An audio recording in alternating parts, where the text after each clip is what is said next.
Top. Alors, Bezrat Hashem. Amen. On va continuer avec l'aide de Dieu notre Torah, l'enseignement numéro 4 du Likutei Moharan, la 8e, le séif numéro 8, Chet. Alors, le cours dernier, on a beaucoup parlé sur... c'était un petit cours de, on va dire, style anatomie. Anatomie Kabbalistique. On était obligé de parler, parce que Bezrat Hashem, ce qu'on va parler ce soir, c'est une des choses, on va parler comment s'attacher au tzadikim. Tout simplement. C'est la chose la plus importante qu'on peut avoir. C'est vraiment la base de tout. Ça veut dire salam aleichem. L'attachement au tzadikim. Et je vais commencer à lire, d'accord? On va un petit peu reprendre ce qu'on a repris. Et Bezrat Hashem, on va décortiquer petit à petit ce qu'on doit décortiquer, Bezrat Hashem. Les Chachamim nous ont appris dans la Gemara, dans Masechet Sota, dans la page numéro 21a. Là-bas, il y a écrit Mashal, une parabole, si vous vous rappelez de la parabole, d'un homme qu'il allait dans un chemin, il marchait dans un chemin, dans un endroit où il n'y avait pas de route, mais c'était dans un endroit qui était complètement noir, brumeux, qui était brumeux, qu'il n'y avait pas il voyait rien de son chemin. Ou mitiyare minakotsim, et il avait peur de se prendre avec des ronces, ou alors de se déchirer les habits, ou des épines, parce que dans un terrain qui n'est pas balisé. Qui n'est pas balisé, il y a toujours des épines qui grandissent et qui sont grandes, etc. Ouais. Ou mina pratim, et il avait peur des problèmes qu'il y avait dans des chemins. Vous savez, des fois des trous, des fois des pierres ou des choses comme ça, etc. Ou michayara, et il entendait la nuit des hurlements de bêtes féroces. Ou milistim, et il s'est dit dans des endroits comme ça, il peut avoir que quoi? Des voleurs, des bandits. Alors il a peur des ronces, il a peur la brume, l'obscurité, les ronces, après les trous et les pierres, les animaux, les bêtes féroces et les voleurs. D'accord? Et en plus de tout ça, il ne sait même pas si c'est le bon chemin. Ça veut dire il est complètement... il n'est pas là où il faut. D'accord? Ça, c'est la Gemara qui nous donne cet indice pour une sorte de personne qui veut faire teshuva, mais il n'a pas comment faire teshuva. D'accord? On avait parlé d'une personne, on avait dit c'était quoi tout ça, tous ces problèmes-là, c'est quoi? Là, on parle de ces problèmes, c'est quand un homme il fait des péchés, que ces péchés ils entraînent des autres péchés, et qui ne sait pas comment faire teshuva, et qui ne connaît pas comment faire des bonnes actions, et il est complètement perdu de tous les côtés. Il ne sait pas quoi faire. Maintenant, Rabbi Nachman, sur cette parabole, il va nous expliquer plusieurs choses. Alors, avant qu'il nous explique ça, Rabbi il commence à dire qu'Isei Adoua, c'est très très connu. Ah oui. Évidemment. Chez Kol Amidot Raot Vetol Datehem, que toutes les mauvaises midot et toutes les leurs dérivés des mauvaises midot, Nimshachin Me'arba Yesodot, ils viennent des quatre fondements, des 4 éléments, qui est l'eau, le feu, l'air et la terre. On a expliqué que le monde a été créé avec 4 éléments. Que 4 éléments. L'eau, le feu, l'air et la terre. Après, tout le reste, c'est juste une combinaison. Mais tout a été créé par l'eau, le feu, l'air et la terre. C'est-à-dire Dieu n'a pas créé le bois. Pas créé le bois. Qu'est-ce qu'il a fait à Kadosh Baruch Hu? Il a fait une combine de l'eau, le feu, l'air et la terre, et avec ça, il a créé le bois. Il n'a pas créé le bois de rien à quelque chose. De rien à quelque chose, il a créé que 4 choses. L'eau, le feu, l'air et la terre. C'est tout ce qu'il a créé. Et avec ces 4 éléments, il a fait des recettes, et comme ça, il a créé la vache, il a créé l'humain, il a créé le bois, il a créé les fleurs, il a créé les moustiques, il a créé tout ce qu'il a créé. Ça vient que de ces 4 éléments. Donc, ces 4 éléments, ils sont équivalents à beaucoup de choses. Au nom de Dieu, Yud, Ke, Vav, Ke, au Atzilut, les 4 mondes qu'il y a dans le ciel, les 4... ouais, exactement, les 4 cardinaux. Il y a aussi les 4... il y a les 4... comment ça s'appelle? Non. Si vous allez voir qu'il y a... Il ne fait pas 3, il n'avait pas 3. Ouais, ils sont 3. Il a compté d'Artagnan. Mais Kitsour, il y avait... si vous voyez, partout, il y a toujours ce nombre qui est le numéro 4 qui englobe tout. Toujours. Le numéro 4, ça englobe tout. De base, c'est le Yud Ke Vav Ke. Yud Ke Vav Ke, c'est les 4 noms de Dieu. Tout, c'est un dérivé du Yud Ke Vav Ke. C'est l'eau, le feu, l'air et la terre. C'est comme ça qu'un homme, il est fait de matière, l'eau, le feu, l'air et la terre. Maintenant, il y a des gens qui sont plus feu, il y a des gens qui sont plus eau, il y a des gens qui sont plus terre, il y a des gens qui sont plus vent. Ça dépend. C'est ça les teva, ça les natures des personnes. Un homme qui est très coléreux, c'est du feu. C'est quelqu'un qui a plus de feu en lui que normal. Il y a des gens qui sont très bavards, ça vient de l'air. Ça dépend, on va étudier toutes ces choses-là, Bezrat Hashem. Donc il dit Rabbi Nachman de Breslev, sachez une chose, tout ce que vous pouvez vous imaginer de mal comme midot que j'ai, tout, à la fin du compte, ça se résume sur 4 points. C'est pas aussi compliqué qu'on le croit. Et les gens ils disent, oh là là, jusqu'à que je fais teshuva, c'est une histoire, ça prendra des années, ça va... Rabbi lui dit, non, ne vous cassez pas la tête. Tout le mal qui puisse exister dans le monde, qu'un homme il a des mauvaises qualités, tout se résume en 4 points. Premièrement, il faut que tu détectes de quel point ça vient. Et quand tu comprends de quel point ça vient, tu peux commencer à aborder, à le travailler. C'est ça la première chose. Il y a beaucoup de gens qui ne savent pas. Moi, je vous ai dit déjà, mes amis, la dernière fois. Il faudrait qu'on s'assoie et qu'on essaye de voir chacun de quel élément il est plus. Et en fonction de ça, il doit voir ses ta'avot.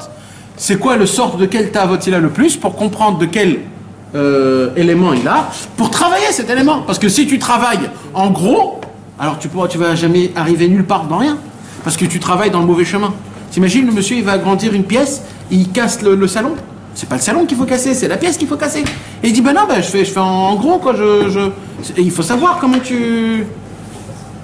Donc Rabbi Rabbeinu, il nous en parle comme quoi, le premier travail, déjà, il dit Rabbi Nachman, qu'il disait, Yadoua shekol hamidot raot vetodlotem, toutes les midot raot et les todlotem, toutes les mauvaises qualités et les dérivés des mauvaises qualités, nim shachin me'arba yesodot, c'est un dérivé de 4 éléments, 4 fondements. Ouais. On peut jamais être 2 éléments à la fin. Si, bien sûr, on peut même mettre les 4. Ouais, mais vadaï. On peut avoir tout. On peut avoir tout. Et on peut être détecté aussi des 4 en même temps. On peut être déconnecté des 4 aussi. Ça, c'est un œil, bien sûr. C'est quand. Déséquilibré des 4. Non, c'est pas déséquilibré. Déséquilibré, c'est quand il y en a un qui est plus que l'autre. C'est ça que tu dis, moi. Non, là on parle déconnecté des 4. Comment tu peux déconnecter? Quand tu es malade. Oui. C'est quand c'est pas en shalom. Quand c'est pas en shalom, alors qu'est-ce qui se passe? T'as pas envie de dormir, t'as pas envie de manger, t'as pas envie de vivre, t'as rien envie. Pourquoi? T'es déconnecté des 4. Par contre, dans le Zohar, il te dit un autre truc. Il te dit que quand tu vas travailler toutes tes mauvaises midotes et que tu étudies la Torah et que tu respectes les mitzvot, alors tu deviens toi-même la source de ces 4 éléments. Tant mieux, je suis frère. Ah. La Torah a une tête. Là-bas. Bien fait. Nachod. Le but, c'est quoi le but? C'est d'arriver au Yesod HaPashut. Yesod HaPashut, c'est ça le but de tout. C'est parce qu'il y a un élément, Rabbeinu, il a dévoilé, ça c'est un secret, on a parlé de ça un jeudi soir. Rabbeinu, il a été mechadesh un chidouche qui est énorme. C'est quoi le chidouche qui a été énorme? C'est qu'en fait, il existe un élément en supplément. C'est l'élément mère. L'élément élémentaire. L'élément élémentaire, Shalom Aleichem. Et c'est quoi l'élément élémentaire? C'est lui. C'est le Yesod HaPashut. Le Ilai. Le Yuli. C'est comme on le dit en français, le Ilai. C'est l'élément élémentaire. C'est lui qui a devancé tout. C'est la première matière qu'on peut. Et ça, c'est le tzaddik. C'est le tzaddik Yesod Olam. C'est le Yesod, c'est le Yesod HaPashut. C'est le. Donc, il se passe quoi? Il se passe qu'en vérité, réellement, on doit espérer à se raciner, à arriver à cet élément-là. Parce que quand tu es arrivé là-bas, tu es neutre, tu es simple. Là-bas, tu deviens simple. Un homme qui est simple, il est ça. D'accord, mais on est obligé de passer par le feu, l'air et la terre. Et ne croyez pas que le feu, l'air et la terre, c'est quelque chose de mal. Hein. C'est très très bien. Hein. C'est neutre en fait. C'est neutre. C'est toi qui l'explique comment il faut que tu l'expliques. Mais quitte sur mes amis, venez juste, on avance un tout petit peu parce que c'est pas ça notre. D'accord. Essayez de vous concentrer, de ne pas regarder. C'est quoi alors Hein?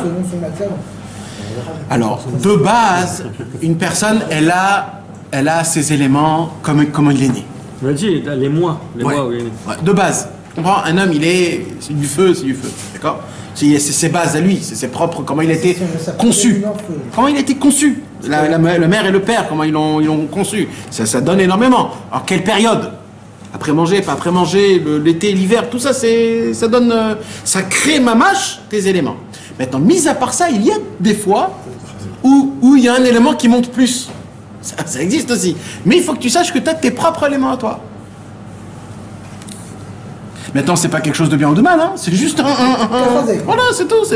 C'est comme ça qu'il faut servir Hachem. Comme Hachem, il t'a mis les dosages, comme ça tu dois le servir, c'est tout. Chacun, il doit servir Hachem en fonction du dosage qu'il a été dosé. Ça se modifie, ces dosages? Bien sûr.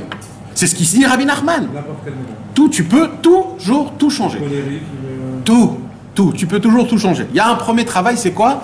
C'est un homme qui est très colérique, donc on a dit ça vient du feu, d'accord? Alors, il y a le premier travail, c'est quoi? C'est pas d'arrêter d'être en colère, impossible parce que t'es fait de feu, tu peux pas arrêter. Alors c'est quoi? C'est de changer de hein? Non. Où ton feu il va aller. C'est de rester du feu, mais pas dans la colère, tu comprends? De canaliser, exactement. De canaliser non. Au lieu de colérique, qu'est-ce que tu vas faire?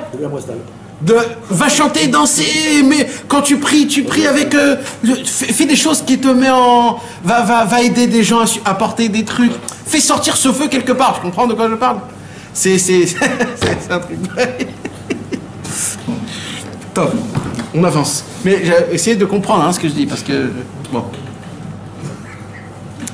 Maintenant, Rabbi Nachman, il dit où ils sont... C'est-à-dire, où ils sont ces quatre éléments-là? Ces quatre éléments-là, ils sont mélangés dans tout le corps, dans tous les membres, dans le sang, dans les poumons, partout. Mais, il y a un rassemblement, ce qu'on appelle là où se centre l'essentiel, se tient dans, il dit Rabbi Nachman, mais Arba Marot, les quatre billes, merci. Quatre billes. C'est quoi les quatre billes? On a expliqué le cours dernier, on a tout un cours en entier, qu'il y a dans le langage de la Torah, quatre billes. Il y a la bille rouge, la bille noire, la bille verte et la bille jaune. La bille du corps humain. Maintenant, en vérité, c'est pas quatre billes, vraiment.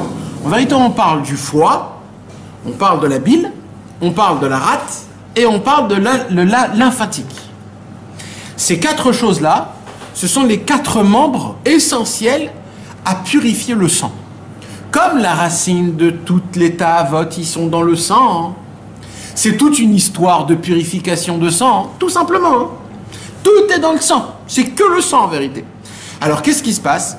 Akadosh Baruch Hu nous a créé ces quatre sortes de membres-là, le foie, la rate, la bile et le lymphatique, les tuyaux lymphatiques. Qu'est-ce qu'ils font cela? C'est des aides au foie pour essayer de purifier le sang. Tout ce qu'on mange, toutes les bêtises qu'on mange, tout ce qu'on respire, tout ce qu'on fait, tout ça, qu'on fait rentrer dans notre corps, c'est ça, qu'est-ce qu'il fait? Il essaye de purifier le sang le plus possible, pour que le sang il puisse essayer de se maintenir et vivre et de anticiper toutes les bêtises qu'on mange. Maintenant, qu'est-ce qui se passe? Dans la spiritualité, ça fonctionne pareillement.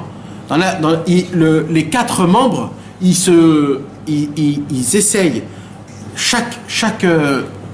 une des 4 billes, ils ont un travail spécial.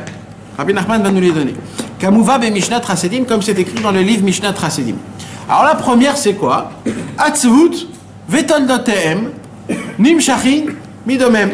La première, la plus importante, c'est quoi? C'est la tristesse. C'est quoi la tristesse? La tristesse est tout ce qui engendre la tristesse. C'est quoi ce qui engendre la tristesse? Non. La tolada de la tristesse, c'est la flemme. La paresse. C'est le... C'est vrai que ça engendre le... Hein? C'est l'eau. De quoi? La terre, source. La source? C'est la terre. Ouais, c'est Non. un minéral. Attends. Non, c'est la Oui, terre. C'est la terre. C'est la pierre. Atzvut, c'est la terre. Là, c'est la pierre, on a dit. Ouais, ça c'est la terre. D'accord? Donc c'est Atzvut vetodlotem, c'est le commencement de tout. C'est la tristesse. Nimshachin midomem, ça vient d'où? Du domem. C'est quoi le domem? On a dit le... Les pierres. le comment ça s'appelle? Le minéral. Comment on appelle ça? C'est les éléments, ça. C'est quoi les éléments? Ouais, les éléments. Dans les éléments. Midomem. Ta'avot raot, après il y a la deuxième. C'est quoi la deuxième? Ta'avot raot vetodlotem. Les envies, les plaisirs, les désirs. C'est quoi ça? C'est de sommaire. C'est ce qui pousse. Végétal. C'est le végétal. C'est quel élément? C'est le végétal. Après, il y a Dvarim Betelim Vetoldotem. C'est quoi? C'est tout ce qui est parole. Un homme qui parle beaucoup, un homme qui ment, la shonara, Le kavod. tout ce qui est parole comme ça. Nim Shachin Mechai, ça vient de le chai, ce qui est vivant. Le vivant, le vivant. Et après, le plus haut, c'est Gahava Vetoldotem. C'est le plus haut. Le plus haut, le plus grave, c'est la Gahava. Mais dis-moi, la gava, c'est pas des Dvarim Betelim? Non. Non, les Dvarim Betelim, c'est que dans la parole. Que dans la parole. Ça reste que la parole, la Dvarim Betelim. C'est le mensonge, Rechilut, la Shanara, tout ce que tu peux faire de mal, piquer, ou même se sucrer sur quelqu'un, mais qui reste que dans la parole. D'accord? Et la parole, c'est important. Pourquoi? Parce que la parole, c'est ça, tout le lien, c'est l'air. Tu comprends? C'est le... Maintenant, après le plus haut, le plus grave de tout, c'est la Gava. Comment on dit la Gava? L'orgueil. L'orgueil. Nim shachin mi medaber. Et ça vient de l'élément qui est medaber. Donc là, Rabbi Nachman nous a dit tout ce qui peut exister comme mauvaise chose, ça vient de ces 4-là. Quoi? Je répète, la tristesse. C'est les arba avot nezikin. C'est les 4. Il n'y a que 4 choses, éléments qui viennent du mal. Un homme, il doit essayer de voir quand il fait quelque chose de mal, dans quelle branche ça appartient. Et en fonction de ça, de traiter le problème. C'est aussi simple que ça, mes amis. D'accord? Avec l'alimentation aussi, d'ailleurs. Oui, ça c'est en plus, que j'avais expliqué, que j'avais parlé, c'est en plus, ça nous aide. Mais le vrai traitement commence déjà de savoir dans quelle branche ça vient, d'accord? Donc c'est quoi les 4 branches très importantes qu'on doit connaître, mes amis? Ça commence déjà, la hatzvut. C'est quoi? C'est la tristesse. Premièrement, c'est tristesse. Deuxièmement, les plaisirs. Troisièmement, les mauvaises paroles. Et quatrièmement, l'orgueil. Oui, bah oui. Umi sherotze leiler bederech hakodesh. L'homme qui veut marcher dans un bon chemin, qui veut vivre dans un bon chemin, qui veut faire ce qu'il faut faire. Tsarich leshaber kol amidot raot. Il a le besoin, il est obligé de briser toutes ces mauvaises qualités. Obligatoire. Ça veut dire, nous, malheureusement, on ne peut pas se dire, bon, je suis comme ça, je suis comme je suis. Hein, il y a une tendance à dire, qu'est-ce qui se passe, mes amis? Hein, tout le monde rigole, qu'est-ce qui se passe? Bah, au Hashem. Il répare. Ah, bah oui, bah au Hashem. Faut les séparer.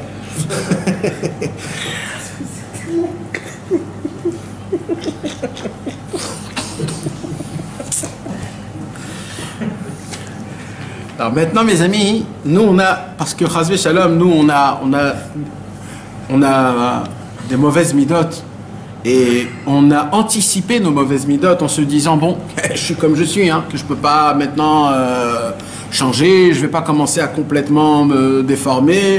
Ça fait des années que je suis colérique depuis tout petit. On a accepté, c'est une sorte de matzpoun qu'on ne peut pas supporter le mal qu'on est en nous-mêmes, alors on a, d'une certaine façon, on a accepté ce mal qu'on a. Et on vit avec. Et des fois, c'est des choses qui sont très graves. Par exemple, la tristesse. C'est la tristesse, il y a écrit que c'est quelque chose qu'on a tous. Pourquoi? Parce que la tristesse, ça vient de là, on a dit la terre. Et comme nous, on est fait de terre, donc on a quelque part, on a tous une meshira, on a tous une tendance, une attirance à être triste. Ou alors à jouer le mishkin. Parce que ça fait aussi partie de la tristesse. Ou alors on aime que les gens ils nous disent « Oh le pauvre, oh là là, le mishkin. » Pourquoi? Ça vient de la tristesse. On a cette attirance. Maintenant, ou alors on ne voit pas combien c'est grave, ou alors on se dit « Bon, je suis comme ça depuis tout petit, qu'est-ce que tu veux? Qu'est-ce que tu veux que je fasse ?» Alors c'est là où Rabbeinu il nous apprend, et c'est écrit, il ne faut pas accepter ce genre de choses-là, mes amis. On est obligé de travailler ces midot rod. Et il dit Rabbi Nachman de Breslev, on ne peut pas garder ces mauvaises midot. On ne peut pas. C'est interdit. C'est une interdiction. Maintenant, l'histoire, c'est comment? Ouais. J'ai pas compris. La tristesse, les passions, les passions, c'est plus grave que la tristesse ou c'est juste de... C'est quatre. Non, c'est quatre chemins. C'est quatre points. Voilà. Ils sont différents. Ouais, c'est différent. La nature, mais il n'y a pas un plus grave que l'autre. Alors, s'il y a un plus grave que l'autre, La tristesse, c'est pire que tout. Vas-y, Les mauvaises paroles, La tristesse. l'orgueil. Parce que tout à l'heure, vous avez dit l'orgueil, c'est le plus grave. Nachon, c'est le plus haut, j'avais dit. Le plus haut. Pourquoi? Parce que c'est l'élément le plus haut aussi. La tristesse, c'est... Bah, c'est le plus haut, mais c'est le plus bas aussi, ça veut dire. Non, mais la gava aussi, c'est le plus grave. Mais pas pire que la tout. La gava, oui. C'est par la troute, c'est pourquoi Ouais, il ouais. c'est par la troute d'abord. Là, il parle pas de la gravité, il parle de l'élément qui est en rapport. Non, là dans l'Ikouté Moran, il a commencé par le plus haut. Par le feu. Parce que on commence toujours par l'élément. Esh, Ruach, Maïmafar. Donc il a commencé par l'explication de...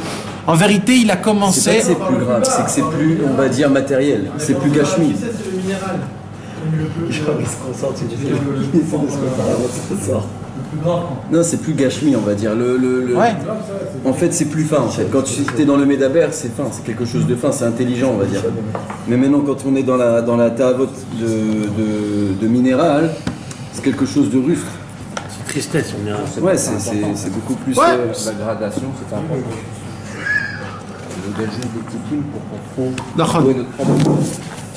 J'espère que j'ai ma... Où elle est ma feuille que j'avais mis la dernière fois? C'est dommage, j'avais fait le... Je vous ai pas fait la photocopie de la feuille. Je m'envoie si tu veux, j'en prends la prochaine fois. Bon, j'avais fait la feuille la dernière fois hein, par rapport à chaque chose, mais on va dire pour l'instant que c'est neutre, d'accord? Ce sont 4 points indépendants, d'accord? C'est 4 points qui sont indépendants et que maintenant un homme il doit essayer de voir comment essayer de se déshabiller de ça. Avant que je commence, mes amis, parce que c'est là où on va commencer, Bezrat Hashem, à bien rentrer dans le Inyan, d'accord? Je voudrais savoir c'est quoi l'effet que vous avez quand je vous dis qu'il faut complètement annuler les quatre mauvaises midot. Il faut un équilibre. Pourquoi tu dis qu'il faut annuler? Ah, 4 mauvaises Lishbor, Rabbeinu il dit, Tsarir lishbor les shaber kol amidot ra. Il faut briser, j'ai dit, le commencement, c'est par un équilibre. Comment on avait dit, un canalisation. Le commencement. Mais, quelque part d'autre, il faut essayer à arriver à annuler pour essayer d'être l'élément simple, comme on avait dit. Donc, de base à la fin du compte, l'histoire c'est quoi? C'est d'annuler, de briser les midot raot. Comment on fait pour annuler les midot raot? Quand je vous entendais ça, pour vous c'est normal, vous l'anticipez, vous dites oui, Bezrat Hashem, vous dites c'est impossible, vous dites c'est que pour les tzadikim, ou alors vous dites un jour j'arriverai. Le Hémet, c'est que c'est impossible, c'est qu'on arrive à les midot. Enfin, le vécu, c'est qu'on arrive à les punir, tu vois, les midot raot, les mauvaises qualités qu'on a, de chasser le naturel et il revient en galop, tu vois ce que je veux dire?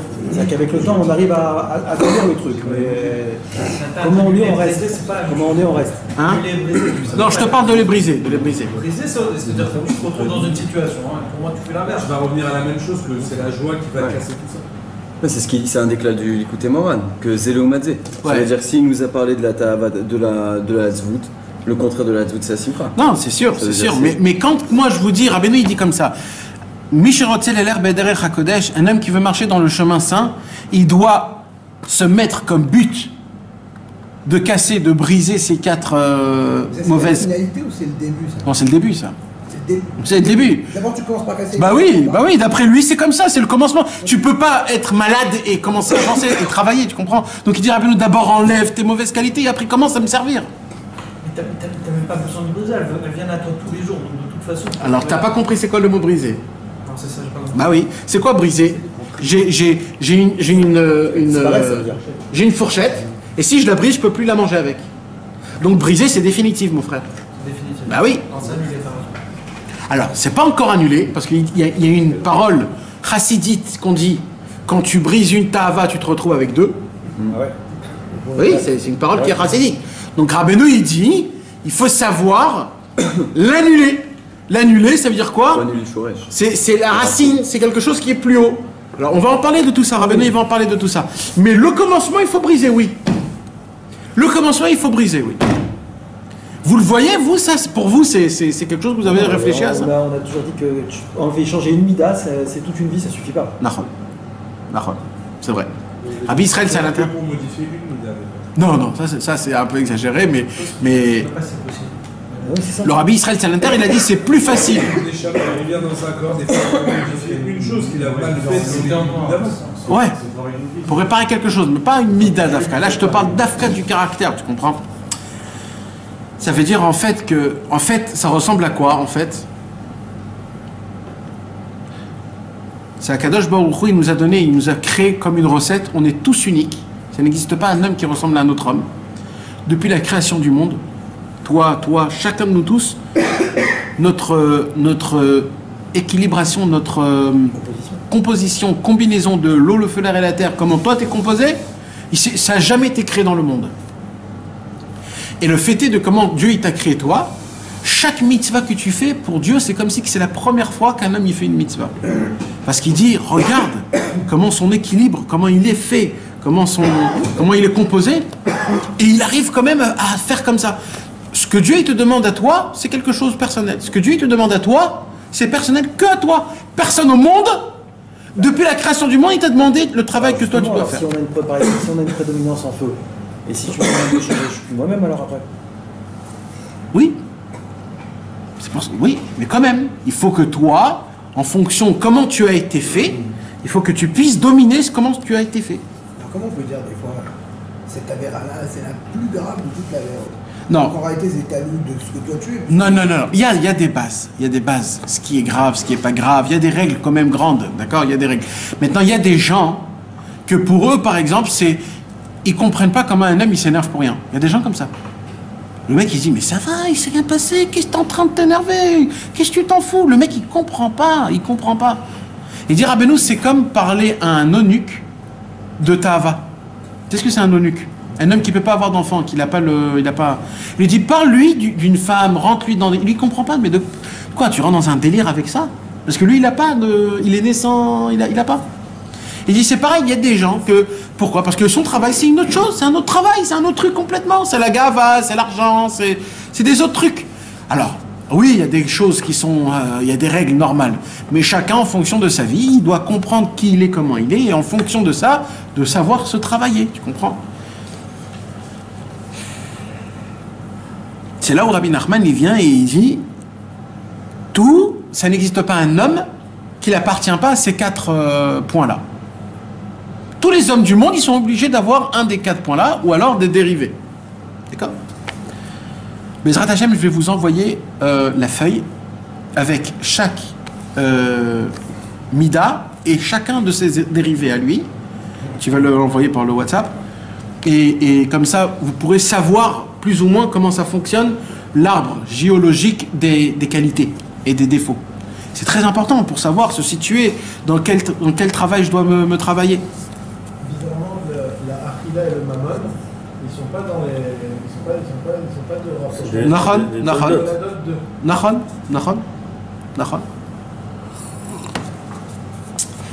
C'est quoi la chita alors? C'est de casser les toladot pour réussir à casser le choré. Alors voilà, Rabbeinu vient d'en parler.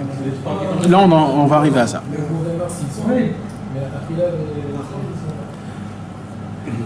Alors maintenant, hein, d'après Rabbi Nachman de Breslev, un homme, ça veut dire tout seul, particulièrement, il ne peut pas briser ses propres qualités, défauts. Seul. Il dit Rabbi Nachman de Breslev, comme c'est connu qu'un docteur ne sait pas se guérir ou guérir ses enfants, vous savez, c'est comme ça. Hein. C'est comme ça. Même qu'il a toutes les connaissances. Mais il y a un truc qui fait qu'il n'arrive pas à... C'est comme ça. Pareil un Rav. Même le Rav Ovadia Yosef. D'accord? Qui était un très très grand possèque. D'accord? Si maintenant sa femme, elle lui disait j'ai eu un ketem, comment on dit? Une tache de nida. Alors s'il aurait regardé cette tâche, tout de suite, il dit si c'est tamé ou si c'est pas tamé. Mais il n'a pas le droit. Pourquoi? Parce que c'est sa femme. C'est moi. Et il est Noga Badava. Même le plus grand, même Moshe Rabbeinu, il peut pas. Conflit d'intérêt, quoi. Et alors, il fallait le Rav Ovadia Yosef qu'il aille chez le Rav Ben-Sion Abba Shaul. Et le Rav Ben-Sion Abba Shaul, il devait répondre. Et pareil, le Rav Ben-Sion Abba Shaul, qui était Posek Ador, lui aussi, il devait y aller voir le Rav Ovadia Yosef, ou alors le Rav Mordechai Eliyahu. Et comme ça se faisait. Pourquoi? Parce que moi-même, je ne peux pas me guérir moi-même. Vous savez, c'est comme par exemple, j'ai envie de me connaître comme défaut, je ne peux pas me regarder moi comme défaut. Je suis obligé de demander à mon ami, comment tu me vois, toi? Je veux que tu me dises comment tu me vois. Parce que moi, comment je me vois, c'est pas comment toi tu me vois. C'est un problème d'indépendance, de légitimité. Oui, c'est ce problème tout simple. Pourtant, ta femme, elle voit tout de suite. Quand il y a un problème, il y a un déséquilibre, elle voit tout de suite, elle te regarde. Non, ta femme, elle voit ce qu'elle veut, elle, regarder. Ce qui lui touche, elle. Ce qui lui touche pas, elle s'en fout. Donc, c'est pas du tout ça. Ta femme, hein? On va pas rentrer dans cette souga. D'accord? Alors, il dit Rabbi Nachman, de base, mes amis, ce n'est impossible de se guérir soi-même. C'est connu, c'est normal. Quand un homme il est malade, il va chez un docteur. C'est quoi un docteur? C'est pas un génie. Un docteur, c'est un homme. C'est un homme qui a fait des études et qui sait comment traiter un problème. Ça ne veut pas dire que c'est Dieu. Il a juste fait des études. Il dit Rabbi Nachman de Breslev, c'est exactement pareil dans la Neshama. Dans ce qu'on appelle les maladies spirituelles. Des qualités et des défauts. Il dit Rabbi Nachman de Breslev, écoutez bien. Un homme qui veut marcher dans le droit chemin, il est obligé de briser tous ses défauts. Veillez saper lifne atalmid chacham. Un homme, il doit venir se présenter devant un talmid chacham, devant un tzaddik, devant un homme, pas juste un talmid chacham, un homme qui a une qualité de pouvoir connaître à la perfection l'anatomie de la neshama, de connaître chaque veine, chaque membre, d'où il vient, qu'est-ce qu'il fait, d'où il rentre et d'où il ressort, et son travail, et tout, en spiritualité, il doit connaître tout. Quand la personne, elle vient chez le Talmid Chacham et qui raconte sa vie, il raconte ses péchés, le Talmid Chacham, son travail, c'est de détecter comment les 4 éléments, l'eau, le feu, l'air et la terre, ils sont déséquilibrés. Et ça, on a dit, on n'a pas ça. Pour l'instant, et ça n'existe pas d'une valeur aujourd'hui qui est vivant, ça n'existe pas. C'est celui-là qu'on parle. Alors attendez, on va aborder ce genre de choses-là. Aïnou vidouit varim. En quelque sorte, c'est ce qu'on appelle le vidouit varim, c'est-à-dire la confession. D'accord? Donc si vous voulez savoir pourquoi on a parlé beaucoup, oh là là, de se confesser devant un Talmid Chacham, mais comment c'est possible? C'est un diagnostic en fait. Mais on fait un vidouit varim, c'est devant Hachem, mais comment? Ben vadaï que c'est devant Hachem. On demande pardon que Hachem, Hazve Shalom. Le vidouit varim devant le Talmid Chacham, il est pour l'essentiel, il est pour une chose. Diagnostic.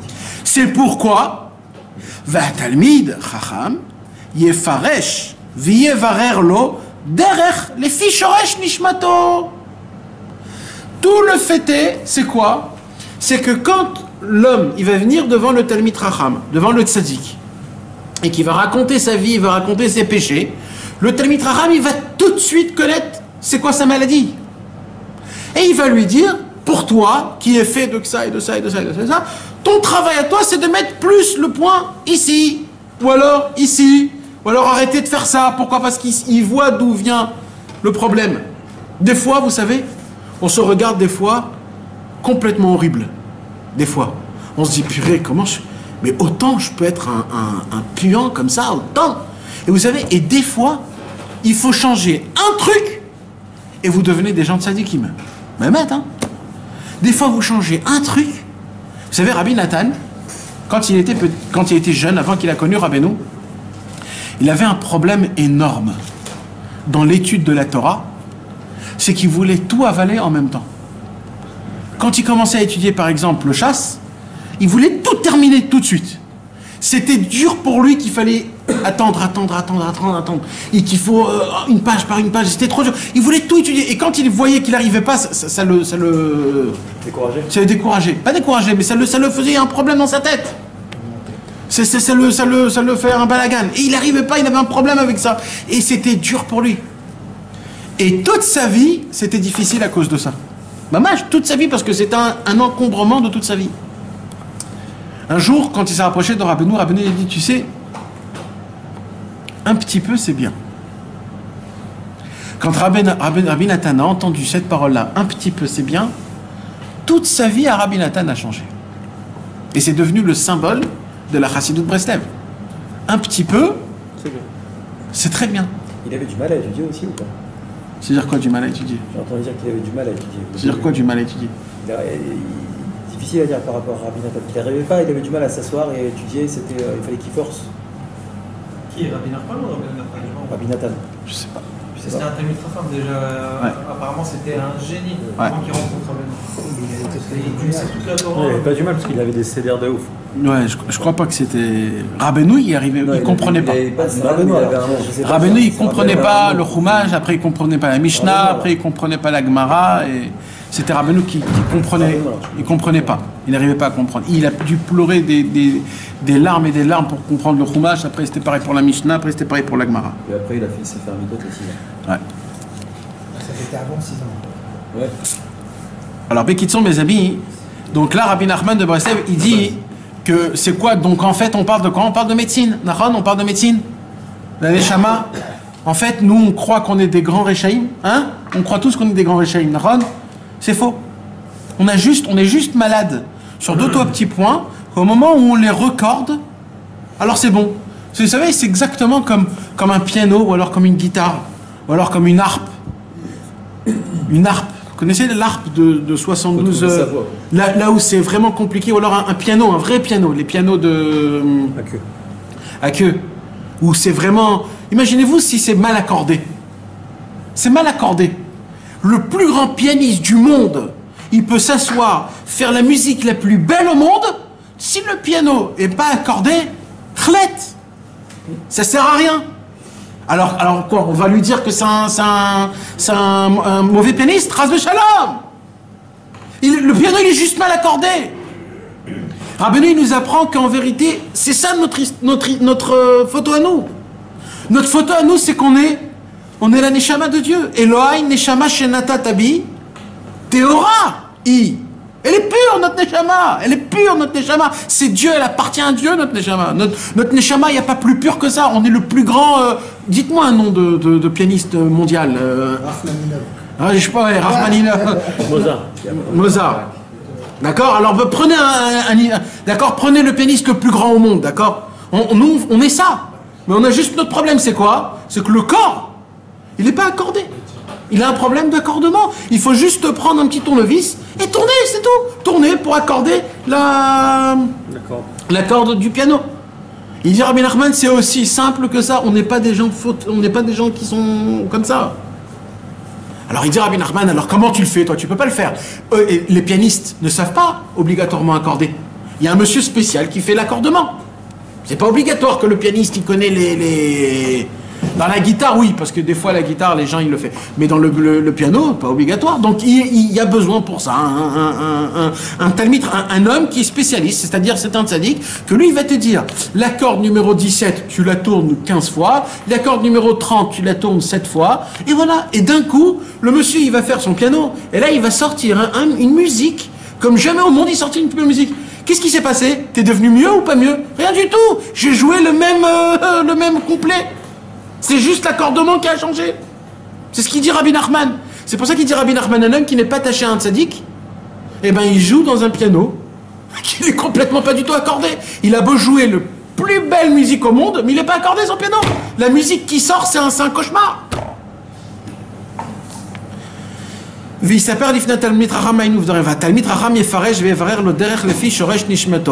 là on arrive au point essentiel que je voulais Bezrat Hashem parler ce soir. Veyesh shalosh bechinot beitkarvut la tzadikim. Il y a 3 points essentiels, mes amis. Vous savez, c'est la Torah numéro 4. C'est pas pour rien qu'on parle des 4 éléments. C'est la Torah numéro 4. Et Rabbi Nachman de Breslev va nous parler du sommet, du plus important, de tout ce que Rabbi Nachman a emmené dans ce monde-ci, qu'il a mis le point, il a mis le dagesh, comme on dit. C'est l'attachement au tzadikim.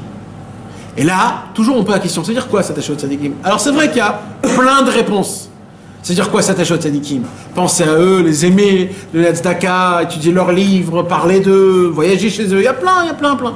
Là, mes amis, on va apprendre les points essentiels. Et ça, mes amis, vous êtes obligés de vraiment de les connaître, parce que ce qu'on va étudier, Bezrat Hashem, chaque point, on va faire un cours en entier, Bezrat Hashem. Tellement c'est important. Ce soir, on va parler, Bezrat Hashem, du premier point, avec l'aide de Dieu, si on a le temps. D'accord? Il dit Rabbi Nachman de Breslev, Veyesh shalosh bechinot beitkarvut tzadikim. Il dit Rabbi Nachman, qu'est-ce qui se passe? Shalideh shalosh bechinot elu. Il dit Rabbi Nachman, si on applique ces 3 points d'attachement au tzadik, nit taken akol. Fixe, c'est clair. Si dans le ciel vous montez, là-bas il nous pose des questions, tu dis écoutez les gars, moi j'ai fait ce qu'on a dit, alors parlez avec les gens qui sont... voilà. Bah non, mais là il y a 3 choses simples là. D'accord? Il y a 3 choses qui sont très simples. Ces 3 choses, c'est quoi? C'est que tu es attaché à un tzaddik. Quand tu es attaché à un tzaddik, tu n'es plus toi-même. Tu fais partie d'un clan. Tu fais partie d'un clan. Quand tu fais partie d'un clan, tu fais partie d'une assemblée. Pourquoi c'est important de prier Béminyan, mes amis? Pourquoi c'est important de prier Béminyan? Dans la Lacha, il y a écrit, quand un homme est pris tout seul, qu'est-ce qui se passe? Comme il n'est pas mechaven, il n'est pas intentionné comme il faut dans sa prière, et que ça se pourrait qu'il a fait des mauvaises choses. Alors quand sa prière, elle va monter dans le ciel, elle va avoir des difficultés pour monter chez Hachem. 1, parce que il comprend pas ce qu'il dit. 2, c'est pas obligatoire qu'il a eu sa concentration comme il faut.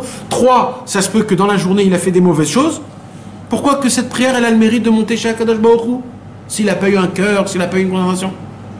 Alors là, Allah dit, quand il y a 10 personnes, un homme qui rentre dans une synagogue, il prie avec l'assemblée. C'est pas une seule prière qui monte, c'est toutes les prières de toute l'assemblée qui montent. Et là, si une monte, tous y montent. C'est le concept de l'équipe. C'est le concept de... La complémentarité. Non, pas la complémentarité. Du fêter, c'est pas parfait.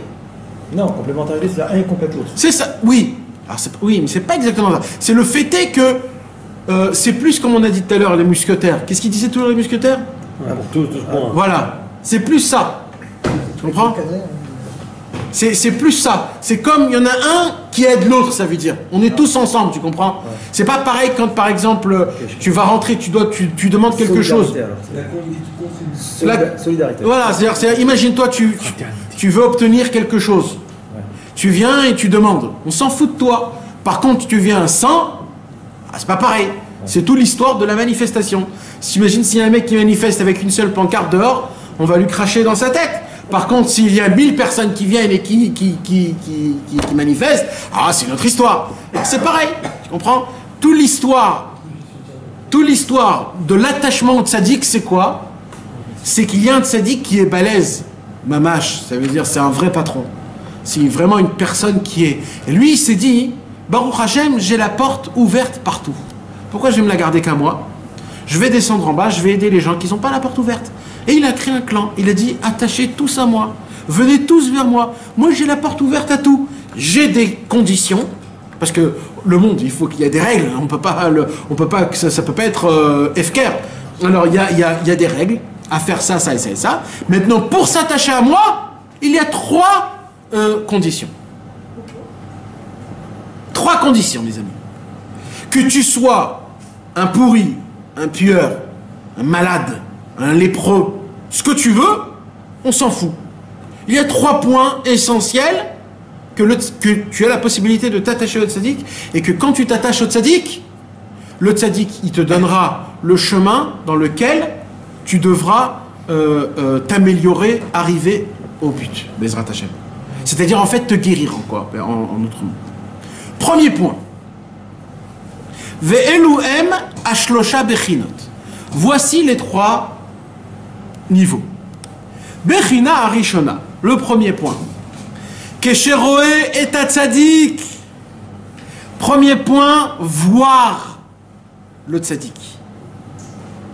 Kemoshe katuv, comme c'est écrit, Ve'ayu enecha ro'ot et morecha. Là-bas, à Kadosh Baruch Hu, c'est dans le prophète Yeshaya, dans le chapitre numéro 30. Là, à Kadosh Baruch Hu, il promet, il donne une promesse dans le futur, que dans le futur, comment on va rester des bonnes personnes? C'est quoi la promesse de Dieu? Vous voulez avoir... Parce que, qui nous promet que dans le futur, quand à la fin, tout sera bien, d'accord? Quand Mashiach viendra, il n'y aura plus d'Yetzirara, etc., etc., etc. Qui nous promet qu'on va être des bons juifs quand même? Peut-être qu'on va changer. Ouais, ça. Alors le prophète Yeshaya, il dit un truc exceptionnel. Vayu enecha rot et murecha. Akadosh Baruch Hu, il a dit comme ça. Il y aura tellement de tzadikim qu'en les regardant, tu seras toujours tzadik.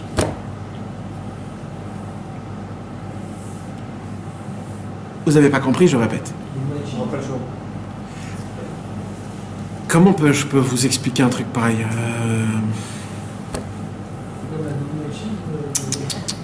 Beaucoup plus grave que ça. Tu t'imprègnes? Je vais vous donner un petit exemple. Vous avez entendu parler de Resh Lakish et de Rabbi Yochanan? Ah oui. Resh Lakish et Rabbi Yochanan, c'était la chavruta la plus connue dans la Gemara. D'accord? Resh Lakish, non, pas de frère. Beau-frère. Resh Lakish et Rabbi Yochanan, c'était... Quand Resh Lakish, il est parti de ce monde... Il a pleuré, il est mort de tristesse. Non, Rabbi Yochanan est devenu fou. Ouais. Il est devenu fou. Fou de quoi? Tellement qu'il lui manquait Resh Lakish. Il avait plus de... Parce il pouvait plus vivre sans Resh Lakish. Imaginez-vous de quoi on parle. D'accord? Maintenant, dans la Gemara, le Resh Lakish et Rabbi Yochanan, ils sont écrits des centaines de fois. Il n'y a pas un livre de la Gemara où il n'y a pas écrit Resh Lakish et Rabbi Yochanan. Et Resh Lakish et Rabbi Yochanan, quand un il dit noir, l'autre il dit blanc. Va pas te casser la tête. Lui, ce qu'il voit comme ça, lui, il voit autrement. Et c'était les frères les plus attachés, les plus amoureux qu'il y a au monde. Resh Lakish et Rabbi Yochanan. Maintenant, vous savez que Baruch Hashem, grâce à Resh Lakish et Rabbi Yochanan, il y a des pages et des pages dans la Gemara, ils se sont rajoutés. Ils ont donné énormément de Torah. Eh bien, vous voulez savoir qu'est-ce qu'ils ont dit, Resh Lakish et Rabbi Yochanan? Un jour, on a posé la question à Resh Lakish et Rabbi Yochanan, comment vous avez eu le mérite, Mamash, de multiplier la Torah chez BLP grâce à vous tout seul? Alors Resh Lakish et Rabbi Yochanan, ils ont dit comme ça.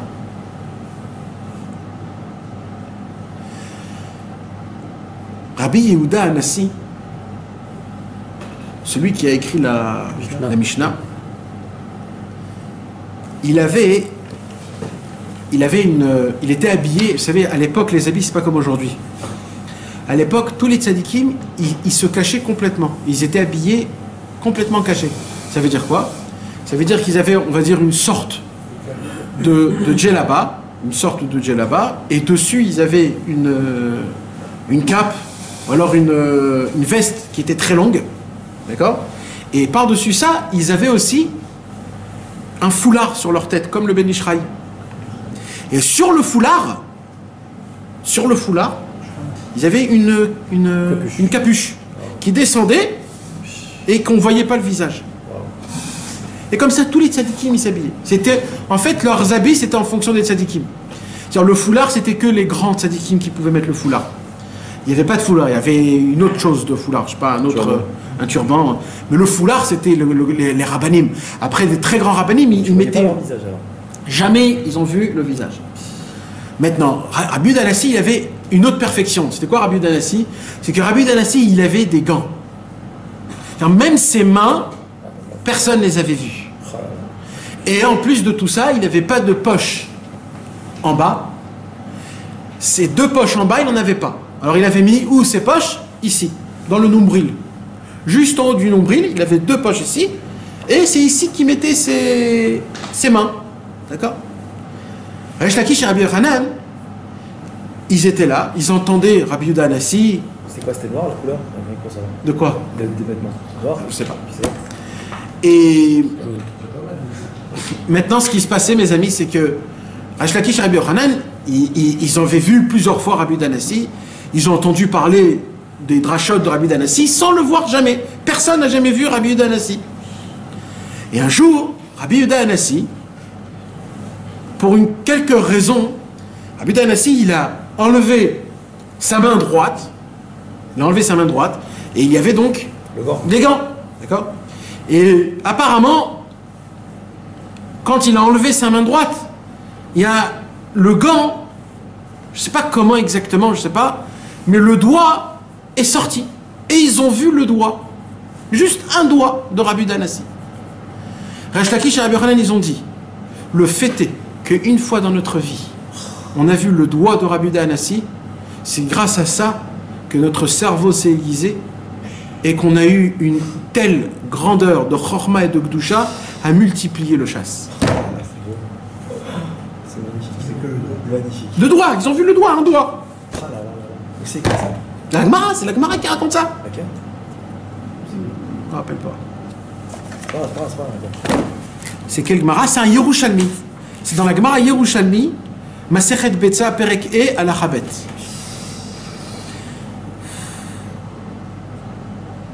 Ouais. Une autre histoire, mes amis. Ça, c'était Rabbi Yehuda Hanassi. Mais comment Rabbi Yehuda Hanassi, il a eu le mérite d'écrire toutes les Mishnayot? Ah, regardez là-bas. Non. Hein, mes amis? Oui, se regarder. Rabbi Yehuda Hanassi. Non, Rabbi Yehuda Hanassi, mes amis. Comment il a eu, lui, le mérite? Écoutez l'histoire. Rabbi Yehuda Hanassi, ça aussi, c'est une Gemara. Quelle Gemara c'est? Celui qui a vu Rabbanou.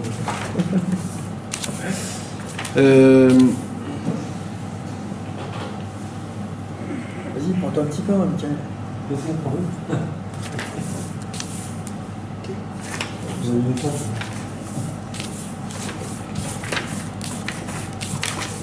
La Gemara, elle raconte. Ah, ouais, c'est pareil dans le même Yerushalmi aussi. C'est dans le même endroit là-bas, dans le Yerushalmi. La Gemara, elle raconte là-bas une histoire de Rabbi Yehuda Hanassi. Que Rabbi Yehuda Hanassi faisait le mariage de son fils, Rabbi Shimon. D'accord? Faisait le mariage de son fils, Rabbi Shimon. Et là-bas, dans le mariage de Rabbi Shimon, tout le monde frappait des mains, ils étaient contents, c'était la joie, etc., etc. Et il y avait Rabbi Meir Balanès de très loin, qui marchait comme ça, et il dit, c'est quoi ça que j'entends là? C'est quoi cette joie là? Qu'est-ce qui se passe? Ils savent pas qu'on n'a pas le droit de frapper des mains Shabbat. Parce que Rabbi Meir Balanès, lui, d'après sa chita à lui, on n'a pas le droit de frapper les mains Shabbat. C'est pas d'après la halakha, mais Rabbi Meir, sa chita à lui, c'est qu'on n'a pas le droit du tout, même Béchinou, il frappait des mains. Pas le droit du tout. Mais Rabbi Yehuda Hanassi, lui, il n'est pas sauvère comme ça. Rabbi Yehuda Hanassi, il a dit, si on fait un chinouille, il n'y a pas de problème. Parce qu'on ne créait pas un ustensile de musique. Alors Rabbi Meir, il a dit, je vais y aller là-bas pour protester. Mais c'est ça, Mecha, protester. Et Rabbi Yehuda Hanassi, il voit Rabbi Meir Balanès, qu'il était habillé comment? De la même manière, avec tout caché, ses mains, sa tête, etc., etc. Mais maintenant, lui, Rabbi Meir Balanès, il n'avait pas une capuche. Lui, il avait le foulard, et il avait comme un foulard qui cachait sa nuque. D'accord? Donc c'était un foulard qui cachait sa nuque. Alors, il marche comme ça, et Rabbi Danassi, il voit de loin Rabbi Meir Balanès, il dit, ouh là là, il va nous faire des problèmes celui-là, arrêtez tous de frapper des mains. Rabbi Shimon, il a dit, non, pas du tout, c'est la simcha. Et quand il s'est rapproché Rabbi Meir et qu'il a vu qu'en fait c'était un mariage et que c'était Rabbi Yehuda Anassi, et que Rabbi Anassi il permet, il a dit, vite, vite, je cours, je veux pas faire de marche loquette, Shabbat, etc. Et quand il s'est retourné et il a couru, son écharpe est tombée et Rabbi Danassi a vu la nuque de Rabbi Meir Balanès. Rabbi Danassi, il a dit, le jour où j'ai vu la nuque de Rabbi Meir Balanès, c'est là où ma force dans la Torah s'est multipliée et grâce à ça j'ai écrit toutes les Mishnah. Pourquoi tu la montes pas à tout le monde alors? Parce que tu veux brûler, tu veux mourir tout de suite. Qui va mourir? Ceux qui voient ou... Ceux qui voient. Celui qui voit qui n'est pas à la hauteur. Parce que j'ai dit à la autant de montrer. Quand Rabbi Shimon Bar Yochai est sorti. Autant là on dit que c'est le tikkun, donc Nachon. franchement que personne n'est à la hauteur.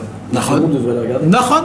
C'est scanirait que pas tout le monde peut faire ça. On voit que même Rabbi Meir Balanès, il ne pouvait pas faire ce travail-là de voir ce tzaddik. Parce qu'on ne parle pas stam des tzaddikim.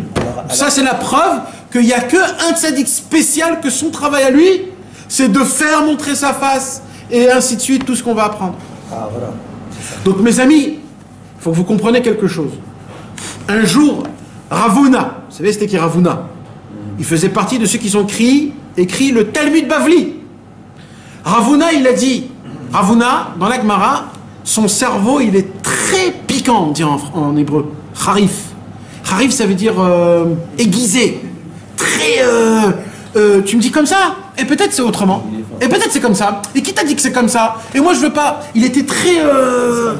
Ouais. Alors Ravuna, un jour, on lui a posé la question, pourquoi t'es autant harif?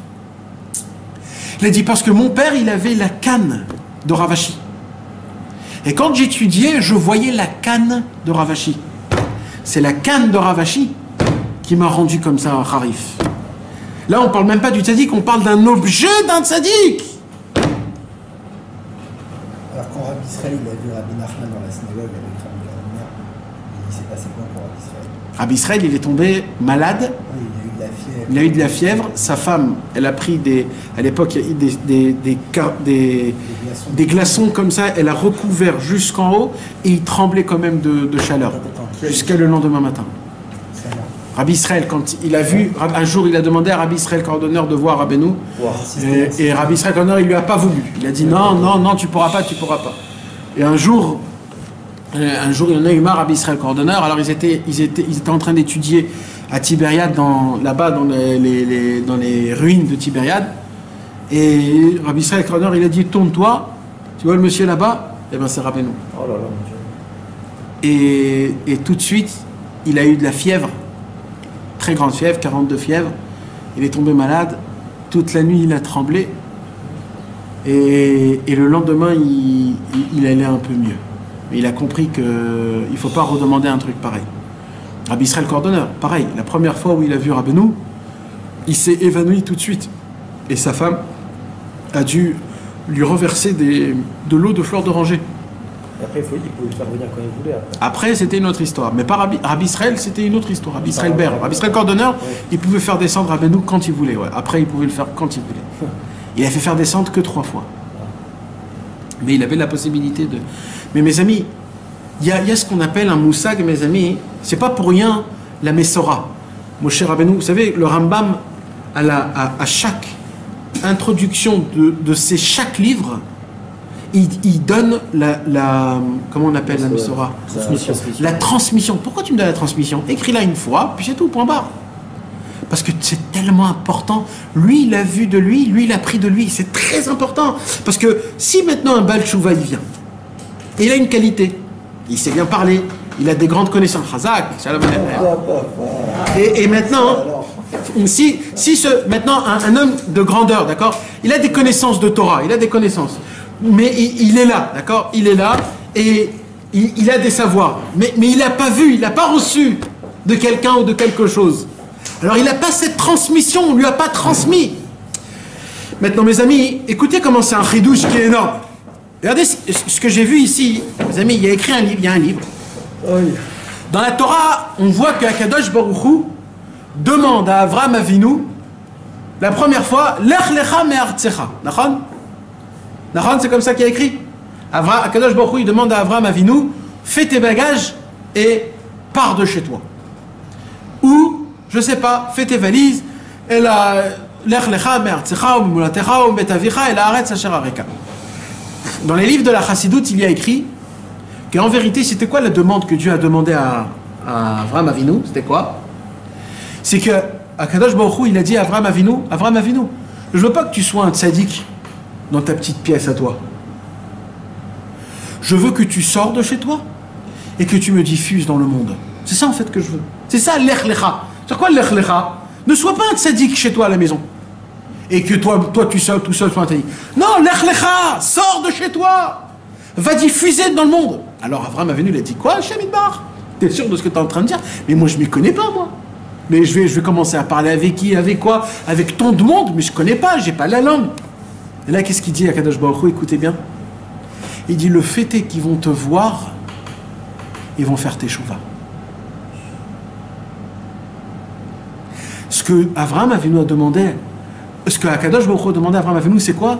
C'est pas de leur faire tes chouvas. Bechina Rishana Kesheroet Atzadik. Fais en sorte qu'ils te voient. Quand ils vont te voir, ils vont devenir des tzadikim. Tu n'auras pas besoin de leur parler. Ils vont te voir, et c'est ce qu'il a fait Avraham Avinu. C'est mamach ce qu'il a fait. Il y a écrit comme ça. Quand Bathia, la fille de Paro, elle a ouvert le berceau, elle a vu un petit bébé, il a dit, ce petit bébé va tirer auto kitov. Elle a vu un beau bébé. Tout le monde demande, tout le monde pose la question, comment elle a vu que tout de suite c'est un juif, tout de suite c'est un bon bébé? Vous savez ce qu'ils disent, les méfarchés, mes amis? Ils disent que la mida normale d'un goy, c'est la cruauté. C'est comme ça. Quand elle a vu ce bébé, elle s'est remplie d'amour. Elle a dit, mais je suis pas comme ça, moi. Comment c'est possible que je suis comme ça? Le fait est qu'elle s'est remplie d'amour. Elle a compris que ce bébé, c'est un tzaddik. Ça veut dire que le bébé, en tant que bébé, il a influencé Bathia en étant tzaddik rien que parce qu'elle l'a regardé lui.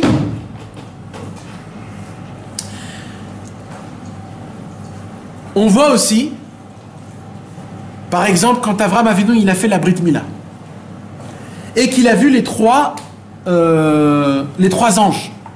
Nachon? Bon, Parashat Vayera, mes amis. Vayaratz likratam. Il les a vus. Écoutez comment la Torah elle est précise. Vayaratz likratam. Il les a vus. Il a vu les trois anges. Il a couru vers eux. Comment t'as couru?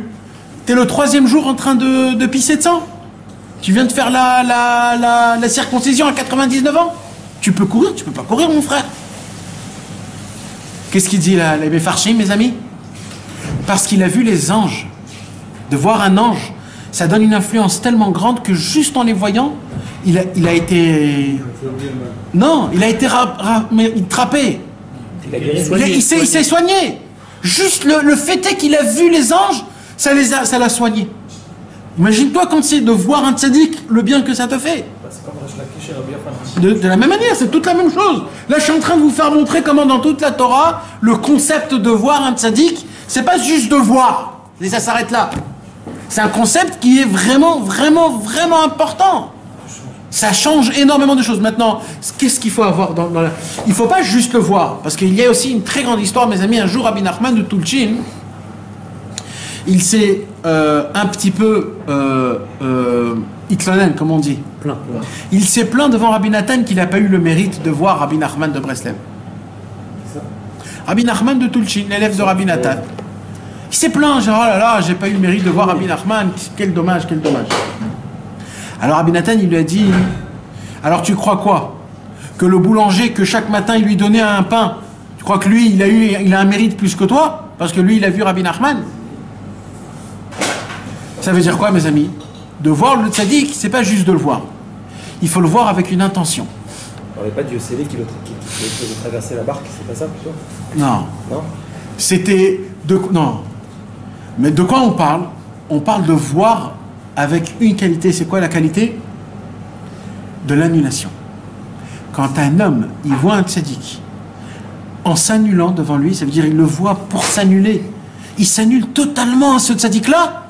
Ses yeux deviennent un ustensile et à ce moment-là même, ils aspirent, ses yeux, un maximum de lumière que le tzaddik dégage. Et cette lumière-là rend la personne comme il faut. Elle la répare. Ça la rend ou ça lui crée une erreur de venir? Non, non, non, ça le répare mamache. Il change complètement. Il change. Comment on fait nous? D'abord, on comprend le concept. Vous comprenez, mes amis, comment c'est important, ce inyan-là? C'est pas stan, c'est des choses qui sont énormément importantes. Pareil. Vous savez, quand les frères de Yosef Hatzadik, ils ont vendu Yosef Hatzadik, ils étaient combien? Avec qui? Avec Hachem. Donc ça veut dire qu'il y avait Hachem qui a tamponné la vente de Yosef Hatzadik, Nahon. Comment c'est possible, plus tard, quand ils sont revenus devant Yosef et qu'ils ont compris que c'était Yosef, qu'ils ont eu peur de Yosef et qu'ils ont demandé pardon? Pourquoi ils demandent pardon? Il y avait Hachem avec nous. Je demande pas pardon, moi. Comment c'est possible?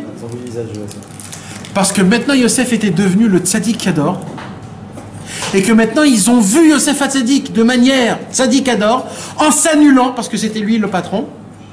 Là ils ont fait teshuva. C'est là où ils ont fait teshuva rien que parce qu'ils ont vu le tzaddik. Ils ont tout de suite eu une envie de faire teshuva.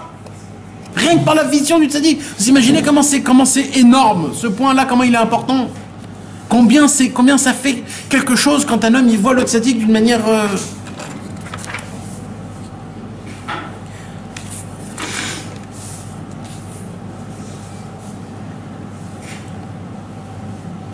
Bon, il y a mes amis, c'est...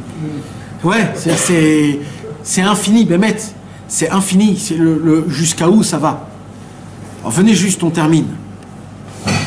Donc il dit Rabbi Nachman de Breslev, il y a un travail qui est énorme. Le premier travail, le premier point pour s'attacher au tzaddik, c'est quoi? C'est de regarder le tzaddik, de voir le tzaddik. Il dit Rabbi Nachman, quand tu vois le tzaddik, ça fait quoi? Il dit Rabbi Nachman, écoute bien. Ça fait quoi exactement? Parce que chaque chose, c'est un point spécial. Zot abechina mevatelet amidot raot animshachim mishna yesodot domem vetzomeach hainu atzvut vetoldotea vetaavot raot. Il dit Rabbi Nachman, le fait est qu'un homme il voit le tzaddik, ça lui annule 2 points. Quoi? La tristesse et les taavot. La tristesse et les taavot, pam, ça les déchire tout de suite. Ça lui enlève tout.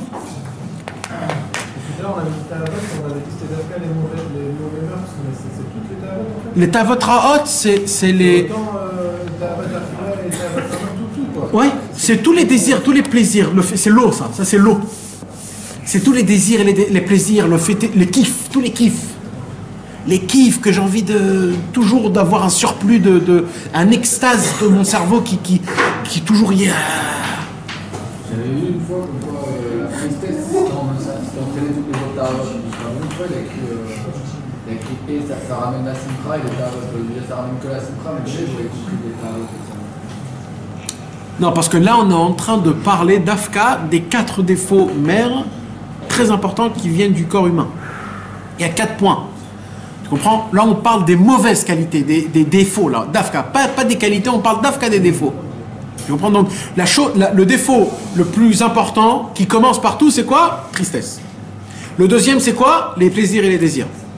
Tu comprends? Le fait est qu'on vient voir un tzaddik.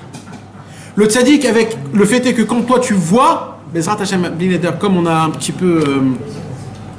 on a fait une intro qui était un peu grande, donc j'ai pas trop le temps de parler de ce point, de voir qu'est-ce qui se passe quand tu vois.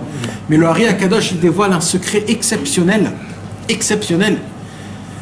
Les mondes, au tout début, je vais le dire en quelques mots, mais c'est tout le commencement du Etz Chaim. Quand c'est des choses, c'est des anecdotes, hein, mes amis, c'est des choses qu'on ne comprend pas. Donc je vais le dire comme c'est écrit, mais c'est des anecdotes. La première lumière, quand Akadosh Baruch Hu a contracté, quand Akadosh Baruch Hu il s'est contracté, il y a eu un contractement, après il y a eu un vide, le Halal Apanouï, et après dans ce vide-là, il a fait faire descendre un petit tuyau jusqu'à ce mont-ci. Ça s'appelle le cave. Maintenant, dans ce tuyau-là, il y a eu des lumières qui se sont dévoilées. La première lumière, elle s'est dévoilée où? Dans les oreilles. C'est la première lumière qui est sortie des oreilles. Après, la deuxième lumière, elle est sortie du nez. Après, la troisième lumière est sortie de la bouche. Et quand la troisième lumière est sortie de la bouche, elle est descendue tout en bas. Et quand elle est descendue tout en bas, il y a eu une shvirat kelim. Ça s'appelle, il y a eu trop de lumière. Alors, il fallait recréer tout. Alors, il a recréé une nouvelle lumière. Ça s'appelle le Olam HaTikun, Shem Ma'ar Hadash. Et cette lumière, elle est sortie d'où? Des yeux. C'est une image. C'est une image. Donc, on voit que la lumière de la réparation, elle vient d'où? Des yeux. Parce que les yeux, mes amis, c'est la chose, c'est énorme. C'est vraiment énorme. Dans l'œil, Rabbeinu, il nous dit, on envoie, vous savez qu'il y a un œuf, je ne me rappelle plus son nom, comment il est en français, mais il y a un œuf que, en regardant ces œufs, qui pondent, c'est comme ça qu'il les brise et qu'il les ouvre pour que le poussin puisse sortir. Pas un œuf, un oiseau que quand il pond ses œufs, comment il les met, et de loin il regarde ses œufs, et c'est comme ça qu'il les brise pour qu'ils sortent. Qu'est-ce qui se passe? C'est dans sa vision, il y a une force. Vous savez, mes amis, dans la Gemara, dans Masechet Baba Batra, il y a un diyun, un débat qui est énorme, hein, pas petit. Est-ce que Ezek Riya Shma Ezek ou Lav Shme Ezek? Endommager quelqu'un avec son œil, ça s'appelle un endommagement ou pas? Hein? J'ai un jardin. Il y a un monsieur qui est en face et qui me regarde mon jardin.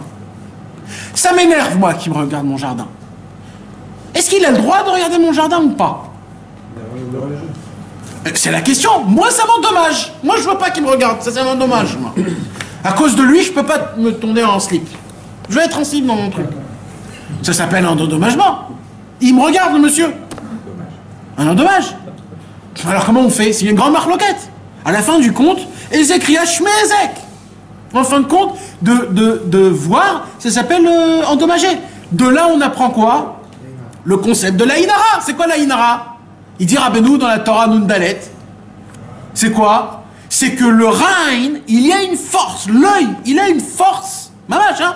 Une force, c'est comme un pistolet. Mamash, comme un pistolet. De jeter une vision, et que la vision, elle part chez quelqu'un, elle lui touche, elle endommage et elle revient. Mamash, un pistolet, une balle qui part. Bien sûr, bien sûr. On trouve ça aussi en physique quantique. Comme quoi, en fait, le regard fige les choses. C'est-à-dire? C'est-à-dire que, par exemple, tu envoies des neutrons qui... c'est un truc un peu compliqué. Ok. Tu envoies des neutrons avec des trous.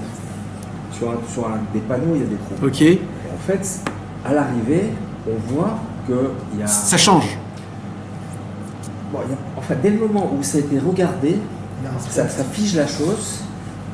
Avant, il y avait un potentiel. Ah, tout était potentiel. C'est toi qui crée en fait ce que tu vois. Tu as vu, ça a complètement changé. Après, ça reste ce que tu as vu. Waouh. Alors que si ça n'a pas été, mesuré, ça peut ensuite changer. C'est-à-dire les particules peuvent passer une fois comme ça, une fois comme ça.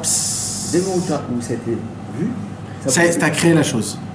C'est vraiment quelque chose. Ça veut dire la force de la vision. C'est un vrai Kelly, mes amis. Mais... Les tortures chez les Russes aussi. Ça commence comme ça. Et de ne pas le laisser. Ah bah oui. C'est rapidement, le regard des gros des tellement. C'est beaucoup plus rapidement que si tu laisses. Ils ont envoyé des neutrons à travers avec des radars en fait, et ils ont vu en fait ça laisse des marques. Là, tu cherches sur internet physique quantique. Sur YouTube, ils font le truc, tu le vois sur le. Mais il y a plus que ça. C'est ça, c'est l'histoire du chat. L'histoire de chat, c'est le chat, c'est ça. C'est quoi ça? Ils ont fait Tu mets une. dans une boîte. Ouais, c'est le. Ouais. Avec, Chaque un boîte. poison noir, c'est un peu. Ouais, après on parlera. Mais qui sont mes amis, il y a un autre truc. De physique quantique après. Regardez les trucs sympas. La halacha, mes amis, la halacha, il dit sur une femme qui est nida. Une femme qui est nida, quand elle se regarde dans un miroir, elle crée une tache de sang dans le miroir. Incroyable. Comme ça, c'est écrit mes fourrages, mes amis. C'est dingue. C'est une vraie tache. Tu la vois pas, mais ça crée. Si tu prends une loupe, etc., il y a une tache de sang. Ouais. C'est parce que c'est quelque chose de très fort. Et alors quoi, elle ne doit pas se regarder? Non, mais C'est pas un problème. non, mais ça veut dire normalement une femme, elle se regarde. À l'époque, les femmes se regardaient dans un miroir que pour se faire belle. Comme pendant Nida, elle n'a pas besoin de se faire belle parce qu'elle va pas avec son mari. Donc à l'époque, ça sert à rien. Donc c'est pour ça, tu comprends. Aujourd'hui, c'est pas pareil. Mais de base, regardez comment ça crée quelque chose. Quand, vous savez, le moment le plus haut de la tfila, vous savez, c'est quand? Hein? Non. Dans la Gdusha, quand on dit Kadosh, Kadosh, Kadosh, qu'est-ce qu'il dit Mishnah Brura? Il rapporte le Midrash. Il dit pourquoi c'est le moment le plus haut? Parce que quand tu dis Kadosh, Kadosh, Kadosh, tu dois lever tes yeux. Et là, Hachem, il baisse ses yeux. Et là, il y a un contact des yeux de toi avec les yeux de Dieu. Et là, tu dis Kadosh, Kadosh, Kadosh. Kadosh moi, Kadosh toi, Kadosh les deux en même temps. Et ça, c'est la connexion. Pam, pam, pam, pam. C'est pour ça qu'il y a des anges qui attendent. 70 ans, ils se préparent pour dire la Gdusha. Et dès qu'ils se voient avec Hachem, ils éclatent.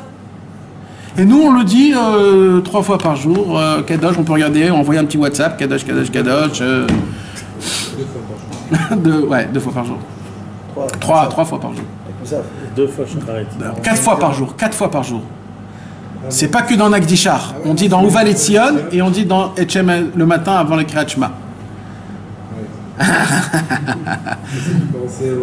Non, c'est les 4 fois on dit par jour la Gdusha. Donc mes amis, on voit que l'histoire des yeux, c'est... Hein? Encore 4, Nahon. Aujourd'hui, alors ça veut dire quoi? Attends. Qui tzadik adore... Tov. Mes amis, on va s'arrêter là, Bezrat Hashem. Parce que... Attends, c'est le projet. C'est juste parce que je voulais éviter que... Non, parce que je voudrais reprendre ce point, parce qu'on a un petit peu abordé. Ça m'énerve un peu que l'on a fait des moitiés comme ça, mais voilà, au moins... Non, mais parce que je voudrais un peu plus décortiquer Bezrat Hashem, le fêter, comment c'est important, le inyan de voir les tzadikim. Bezrat Hashem Idbar. Avec l'aide de Dieu, qu'Akadosh Baruch Hu nous donne la force de pouvoir appliquer tous ces conseils de Rabbi Nachman la Bezrat Hashem. Attends, tu vas pas nous dire en off comment on fait aujourd'hui?